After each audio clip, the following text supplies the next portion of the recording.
Assalamualaikum warahmatullahi wabarakatuh. Perkenalkan, saya Arga Ramadana, dosen pada program studi Sarjana Terapan Pengelolaan Agribisnis Perkebunan. Salah satu mata kuliah yang saya ampu adalah mata kuliah Manajemen Agribisnis. Mata kuliah Manajemen Agribisnis merupakan mata kuliah dengan kode PA 12212, merupakan mata kuliah wajib mahasiswa semester 2 dengan bobot 2 SKS, di mana 1 teori dan 1 untuk praktikum. Diselenggarakan sebanyak 16 kali pertemuan tatap muka dengan rincian 14 kali pertemuan materi, 1 kali UTS, dan 1 kali UAS. Mata kuliah ini membahas konsep dan praktek usaha pengelolaan agribisnis secara terpadu dari hulu ke hilir dengan cakupan materi seperti kemampuan analisis, perencanaan dan pengendalian keputusan melalui studi kasus untuk mendukung usaha agribisnis yang efektif dan berkelanjutan. Adapun capaian pembelajaran lulusan atau CPL yang dibebankan pada mata kuliah ini telah tertuang pada RPS yang telah terkoordinasi oleh Ketua Program Studi Pengelolaan Agribisnis Perkebunan, yaitu adapun CPL yang dibebankan yaitu CPL Sikap, CPL 2, CPL 3, dan CPL 5. Pada mata kuliah ini terdapat 4 tujuan belajar, yaitu pertama, mahasiswa mampu mengidentifikasi, menganalisis, dan mengevaluasi peluang pasar berdasarkan potensi sumber daya lokal sebagai dasar dalam pengembangan usaha agribisnis yang berdaya saing. Tujuan yang kedua adalah mahasiswa mampu menerapkan prinsip-prinsip produksi, pengelolaan keuangan, dan pemasaran dalam kegiatan agribisnis secara terpadu untuk meningkatkan efisiensi, produktivitas, dan berkelanjutan usaha. Dan tujuan yang ketiga, mahasiswa mampu mengelola sumber daya manusia dan kelembagaan agribisnis secara efektif melalui penerapan strategi yang adaptif terhadap dinamika pasar, perkembangan teknologi, dan perubahan lingkungan bisnis. Dan tujuan yang terakhir yaitu mahasiswa memiliki kemampuan berpikir kritis, analitis, dan inovatif dalam memecahkan permasalahan agribisnis secara mandiri serta mampu beradaptasi dengan perkembangan dunia kerja dan memberikan kontribusi profesional bagi pengembangan sektor agribisnis. Terdapat 9 materi pembelajaran, diantaranya adalah ruang lingkup dan karakteristik manajemen agribisnis, sistem agribisnis pangan dan non-pangan, perencanaan usaha agribisnis, manajemen produksi agribisnis, pengendalian kualitas dalam agribisnis, persediaan dalam agribisnis, pemasaran agribisnis, risiko agribisnis, dan terakhir adalah pembiayaan agribisnis. Pembelajaran dilakukan dengan kerangka delivery, interaction, dan assessment. Dan adapun referensinya yaitu dari beberapa buku-buku seperti Pasar Ribu 2001 dan juga jurnal bereputasi. Selanjutnya adalah video pembelajaran di kelas pada pertemuan minggu keempat dengan materi perencanaan usaha agribisnis. Selamat menyaksikan. Warahmatullahi wabarakatuh. Waalaikumsalam warahmatullahi wabarakatuh. Dan selamat siang teman-teman semuanya. Siang, Pak. Gimana? Sudah makan siang? Sudah. Alhamdulillah sudah kenyang ya. Oke, mungkin sebelum kita mulai perkuliahan, terlebih dahulu mari kita berdoa menurut agama dan kepercayaan masing-masing. Berdoa dimulai. Berdoa selesai. Oke. Di pertemuan keempat kita kali ini kita akan membahas tentang perencanaan usaha agribisnis. Kita akan melanjutkan pembahasan sebelumnya di pertemuan ketiga. Namun sebelum kita ke topik pembahasan, silakan teman-teman di barcode di scan dulu barcode di atas untuk absensi kehadiran teman-teman semua. Ya. Oke. Sudah? Sudah ya? Oke, setelah itu silakan HP-nya di silent ya, disimpan dan fokus kepada perkuliahan pada siang hari ini. Oke, seperti yang saya katakan sebelumnya bahwa pada pertemuan keempat ini kita akan melanjutkan pembahasan sebelumnya. Ya, pada pertemuan kali ini kita akan membahas tentang perencanaan usaha agribisnis ya. Nah, di perencanaan usaha agribisnis ada beberapa tujuan pembelajaran yang ingin kita capai. Jadi setelah teman-teman mengikuti pembelajaran, kalian diharapkan mampu melakukan hal-hal di atas. Jadi seperti kalian bisa memahami konsep dan pentingnya perencanaan usaha agribisnis, dan juga kalian bisa menganalisis peluang dan potensi usaha agribisnis. Kalian juga bisa menyusun rencana usaha agribisnis seperti aspek pasarnya, aspek produksinya, pemasaran, dan keuangannya. Dan yang terakhir, kalian bisa mengevaluasi kelayakan usaha sebagai dasar pengambilan keputusan bisnis. Jadi inilah yang akan kalian diharapkan bisa dikuasai di pembahasan kali ini ya. Oke, perencanaan usaha agribisnis. Sebelum kita masuk ke dalam perencanaan usaha agribisnis, mungkin ada dari kalian yang pernah mendengarkan apa sih itu perencanaan? Mungkin ada satu orang yang ingin menyampaikan. Menurut kalian apa itu perencanaan usaha agribisnis? Oke, silakan Rizky. Perencanaan usaha agribisnis itu panduan yang tertulis, Pak. Itu dia memuat rencana komprehensif pada usaha agribisnis bidang pertanian. Tujuannya itu untuk meminimalisir risiko, terus itu untuk memastikan produksinya. Karena kan agribisnis ini itu bergantung pada alam. Jadi supaya hal tersebut dia bisa berkembang, jadi harus memiliki rencana yang bagus. Oke, jadi sudah konsep ya dari awal analisa ya. Ada tambahan lagi teman-teman? Ada tambahan? Yang di belakang jangan senyum saja. Oke, jadi benar ya dikatakan oleh teman kita Rizky bahwa perencanaan agribisnis sebenarnya adalah proses yang sistematis dalam merancang, mengelola dan juga mengembangkan suatu usaha berbasis pertanian. Tujuannya apa? Agar mampu mencapai tujuan ekonomi, sosial dan lingkungan secara berkelanjutan. Jadi di sini ada yang perlu di-highlight bahwa kita merancang, kita mengelola dan kita juga mengembangkan ya segala jenis usaha dalam bentuk pertanian. Jadi perencanaan dilakukan melalui analisis kondisi internal maupun eksternal, terus kita identifikasi peluang pasar, perencanaan produksi sampai dengan keuangannya ya. Jadi tujuan utamanya adalah kenapa perlu perencanaan usaha? Karena kita ingin meminimalisir resiko ya. Jadi ketika usaha kita rencanakan dengan baik, pasti risikonya juga akan minim ya. Terus juga tujuan kedua adalah kita ingin mengoptimalkan penggunaan sumber daya yang ada. Jadi jangan sampai sumber daya alamnya berlebihan yang dipakai, begitu juga SDM-nya berlebihan yang dipakai. Seharusnya cuma pakai 3, tapi kita pakai 5 karena kita nggak ada perencanaan yang baik. Terus yang ketiga adalah meningkatkan keuntungan. Jadi semakin baik perencanaan pasti akan diikuti dengan keuntungan yang lebih baik juga. Terus yang keempat, menjamin keberlanjutan usaha. Dan yang terakhir, menarik investor dan lembaga pembiayaan ya. Jadi ketika perencanaan yang baik, pasti investor akan datang ya. Pembiayaan juga akan semakin lancar. Jadi saya ulangi sekali lagi bahwa perencanaan usaha agribisnis kita ada 3 hal yang dilakukan. Yang pertama apa? Merancang. Yang kedua, mengelola. Dan yang ketiga, mengembangkan ya. Jadi itulah yang dilakukan: merancang, mengelola dan mengembangkan dengan tujuan yang ada di atas slide ini ya teman-teman. Sampai sini jelas? Jelas ya. Oke, next. Nah, ada apa sih karakteristik usaha agribisnis? Mungkin teman-teman pernah dengar bahwa kalau pertanian itu pasti unik ya, beda sama usaha-usaha yang lainnya. Jadi kalau misalnya usaha-usaha misalnya manufaktur yang bikin laptop, pasti tidak dipengaruhi oleh alam dan sebagainya. Sedangkan kita kenapa unik? Karena kita dipengaruhi juga oleh musim dan iklim. Jadi kondisi alam ya. Jadi usaha agribisnis memiliki karakteristik yang berbeda dengan sektor bisnis yang lainnya karena dipengaruhi oleh faktor-faktor seperti ini. Misalnya yang pertama adalah produksi dipengaruhi oleh musim dan iklim ya. Misalnya musim hujan pasti misalnya petani padi pasti akan semakin senang ya karena irigasinya semakin lancar. Sedangkan mungkin ada pertanian yang tidak membutuhkan banyak air, pasti dia akan merasa bahwa akan dirugikan seperti itu. Begitu musim kemarau, kasihan beberapa petani-petani yang memerlukan air ya. Jadi kita sangat bergantung pada musim ya. Terus karakteristik kedua adalah menghasilkan produk yang mudah rusak ya. Jadi kita tidak tahan lama ya, misalnya tadi pepaya ya. Jadi pasti cepat rusak ya. Beda sama usaha-usaha yang lainnya yang tahan lama.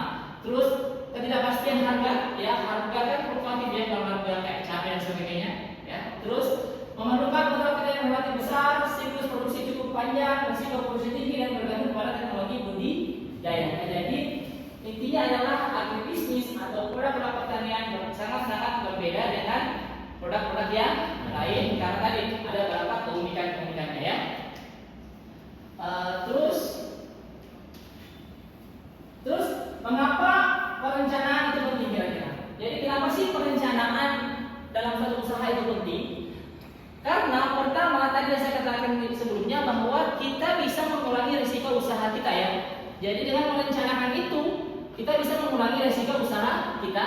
Terus kita bisa mengoptimalkan penggunaan sumber daya. Jadi lahannya, tenaga kerjanya, modal, teknologi kita bisa mengoptimalkan semuanya dengan merencanakan. Terus kita bisa meningkatkan efisiensi dan produktivitas melalui perencanaan produksi yang baik.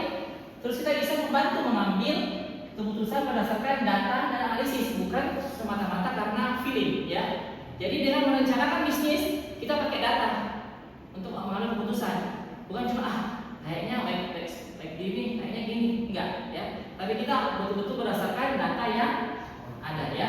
Terus juga kita bisa meningkatkan daya saing melalui strategi pemasaran ya, karena di perencanaan kita strategi pemasarannya apa kan?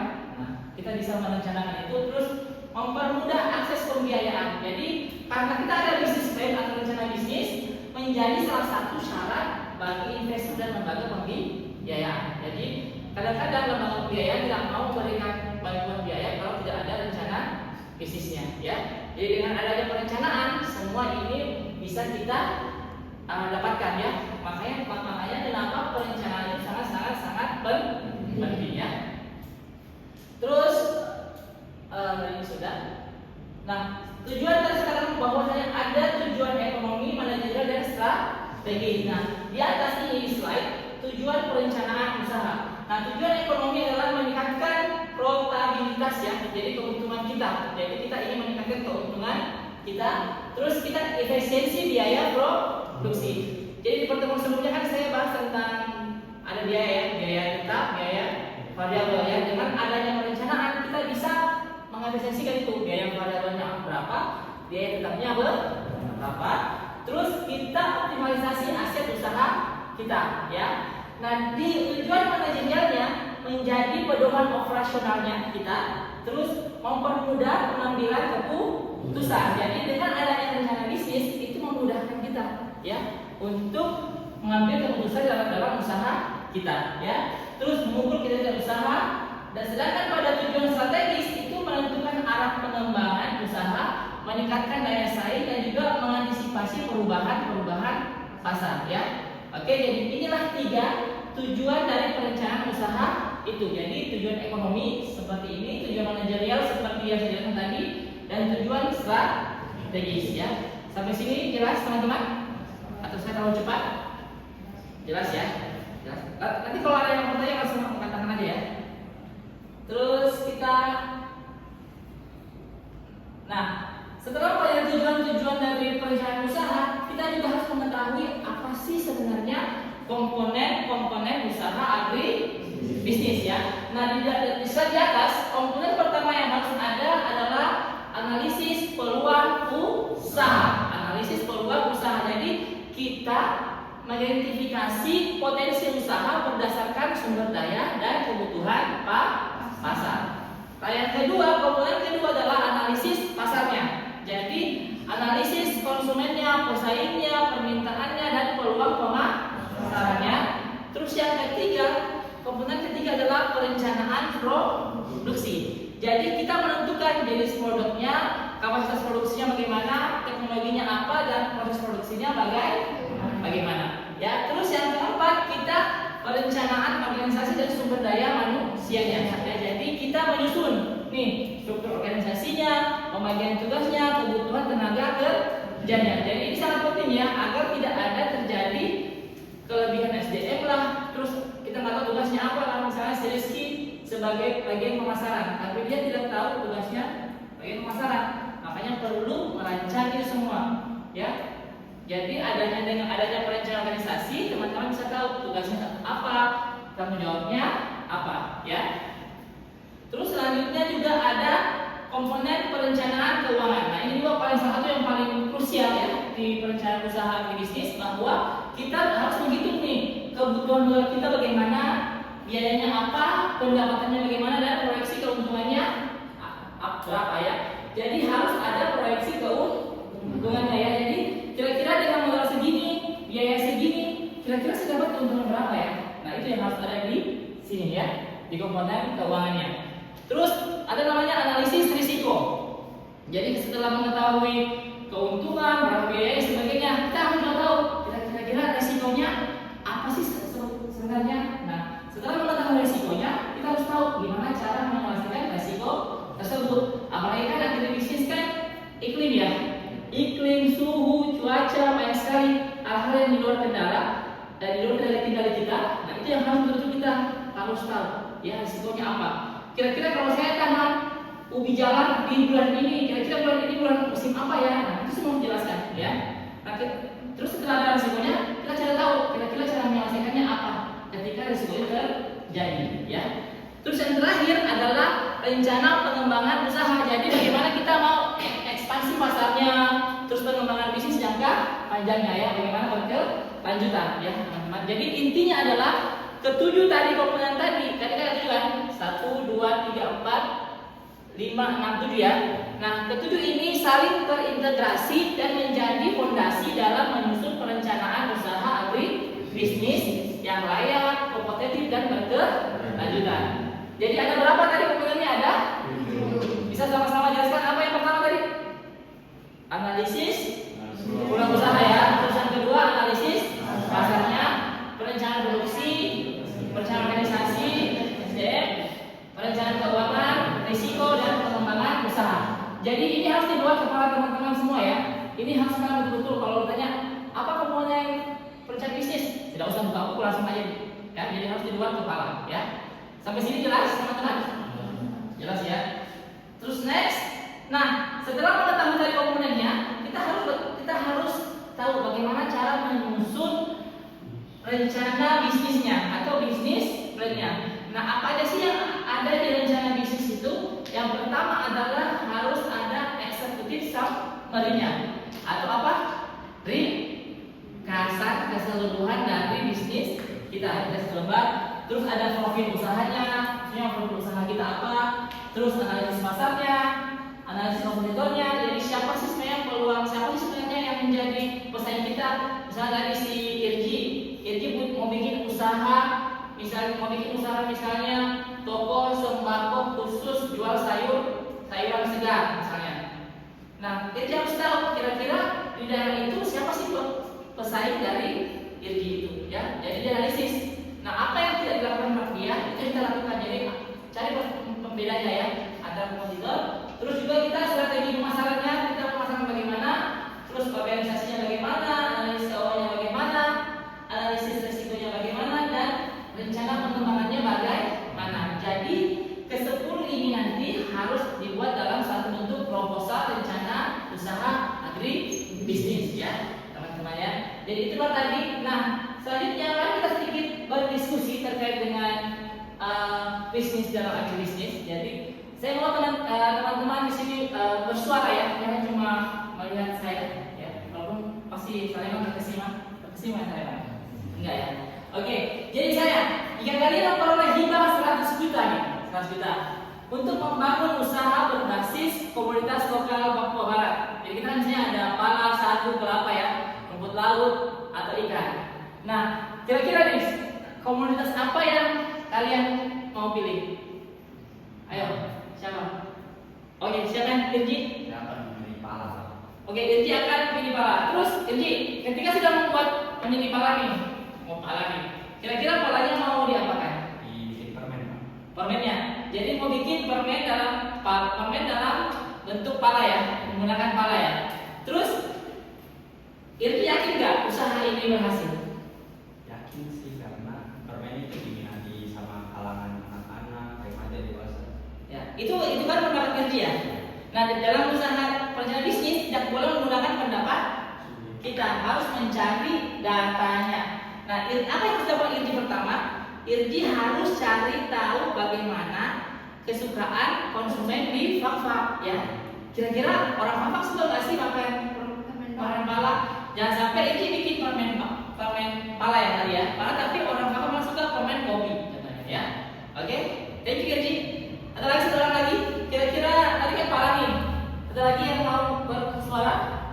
Oke. Ikan ya? Oh ya ikan. Kita ikan mau dibuat juga ya? Ikannya mau diapakan? Dibuat ini Abon ikan. Abon ikan ya, oke. Sama seperti yang tadi. Kira-kira yakin nggak usahanya berhasil? berhasil. Kenapa kira-kira yakin berhasil? Karena masyarakat di Papua itu kalau abon itu kan bisa makanan, bisa termasuk makanan pokok tanah. Ya, tanam apa ya? Jadi begitu ya, teman-teman harus tidak boleh hanya feelingnya, tapi harus datanya. Tadi kata teman kita bahwa orang di Fak-Fak abon adalah ikan adalah makanan, salah satu makanan favoritnya ya. Yang karena memang kita kan daerah pesisir, pasti kita pasti suka ikannya, gitu ya. Jadi ketika kita mengatakan kita yakin bisnis kita berhasil, harus ada tadi perencanaan bisnisnya, sehingga ketika perencanaan bisnis yang baik, maka akan menghasilkan usaha yang akan berhasil ke depannya. Begitu pun sebaliknya, kalau kita tidak merencanakan dengan baik, kita tidak tahu SDM-nya bagaimana, keuangan bagaimana, pasti akan susah ke depannya. Ada masalah, kita nggak tahu cara mengatasinya ya. Oke teman-teman, sampai sini ada pertanyaan? Oh, sebelum kita conclusion, saya buka pertanyaan, silakan bertanya ya, satu dua orang deh bertanya. Oke, Rizky dulu. Pak mau tanya, tapi dalam dua pertanyaan. Satu, yang pertama itu bagaimana itu kita menganalisis preferensi atau kesukaan konsumen. Yang kedua itu bagaimana kita itu menetapkan usaha ini layak atau tidak. Oke. Thank you, Rizky. Ada yang mau bantu jawab saya? Wah, pas-pas saya dapat. Oke, jadi bagaimana cara sebelum saya menjelaskan bagaimana cara mengetahui kenapa sih preferensi konsumen itu penting ya. Jadi preferensi konsumen itu sama seperti misalnya GPS. Misalnya si Rizky mau pergi ke Bombay, tapi Rizky nggak tahu jalan ke sana.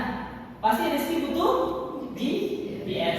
Tanpa GPS, Rizky akan hilang. Mungkin Rizky harus pakai ke Majalpa misalnya, gitu ya. Jadi preferensi konsumen adalah sama seperti GPS. Jadi kita bisa tahu apa yang akan kita kerjakan. Jadi konsumen kita maunya bagaimana? Nah, konsumen kita sukanya bagaimana? Nah, bagaimana cara mengetahuinya? Pertama adalah sebelum memulai usaha kita namanya observasi. Mungkin menggunakan kuesioner atau mungkin interview mendalam kepada orang yang sampel kita. Jadi kita bisa tahu, oh ternyata yang diinginkan ini. Nah, ketika hasilnya tidak sesuai dengan apa yang usaha yang kita lakukan, pasti kita harus berpikir lagi, ya. Ingat, walaupun ide yang bagus, misalnya ide yang belum ada sama sekali orang yang menjual ini, tapi kalau orang nggak suka juga nggak bakalan ada yang beli, ya. Jadi ingat, jadi penting sekali membuat bahwa preferensi konsumen is the number one, ya. Jadi jadi misalnya nih, si Rizky punya ide bisnis, unik banget nih. Tapi setelah dia observasi pasar, terus dia mungkin bagi konsumen orang-orang, ternyata hasilnya orang juga akan tertarik dengan itu, malah bagus. Tapi kalau sebaliknya, ternyata preferensi konsumen yang tidak bagus, orang-orang ternyata belum terlalu menyukai hal seperti itu. Jadi kalau dipikirkan orang lagi, dicari ide yang lain, atau mungkin dipindah tempatkan lokasinya, jangan usaha di sini. Seperti itu ya. Oke, jelas dari sini ya. Ada lagi teman-teman sebelum kita akhiri hari ini? Tidak ada? Jelas? Sudah kelaparan? Kan kalau makan siang dari Salemanya. Iya ya, oke. Jadi intinya teman-teman semuanya, perencanaan usaha agribisnis merupakan fondasi utama ya. Fondasi utama dalam membangun usaha yang berdaya saing dan berkelanjutan. Jadi perencanaan yang baik mengintegrasikan analisis pasar, produksi, pemasaran, keuangan, organisasi, dan manajemen risiko sehingga mampu mengurangi ketidakpastian, jadi meningkatkan efisiensi kita serta menciptakan nilai tambah bagi pelaku agribisnis ya. Oke, sebelum saya akhiri lagi, saya ada sedikit tugas untuk dibawa ke minggu depan ya. Jadi saya mau setiap satu orang mencari satu ide bisnis, satu saja, satu ide bisnis dalam agribisnis yang akan kalian lakukan ya. Setelah itu coba kalian buat secara draft aja, bikin draftnya ini. Jadi saya mau struktur ini sudah ada dalam bentuk draft aja, ya. Dalam bentuk draft mungkin di kertas mungkin 2 sampai 3 lembar, ya. Kalian buat. Nah di minggu depan kita akan diskusikan sama-sama terkait draft yang kalian buat itu. Oke? Jelas tugasnya? Oke. Ada lagi pertanyaan sebelum saya akhiri? Jelas? Jelas? Oke, baik teman-teman, kalau sudah tidak ada, mungkin hari ini cukup sekian kelas kita, ya. Saya mohon maaf jika ada salah-salah kata selama penyampaian materi. Semoga apa yang kita lakukan hari ini bisa bermanfaat buat saya sendiri dan buat teman-teman yang ada di kelas hari ini, ya. Oke, sebelum kita akhiri, mari kita berdoa sama-sama agar kita pulang sampai kemenangan selamat dan juga ini kita semua masuk ke kepala, ya, biar tidak masuk ke kanan, buat telinga di kiri. Oke, mari kita berdoa menurut agama masing-masing. Berdoa.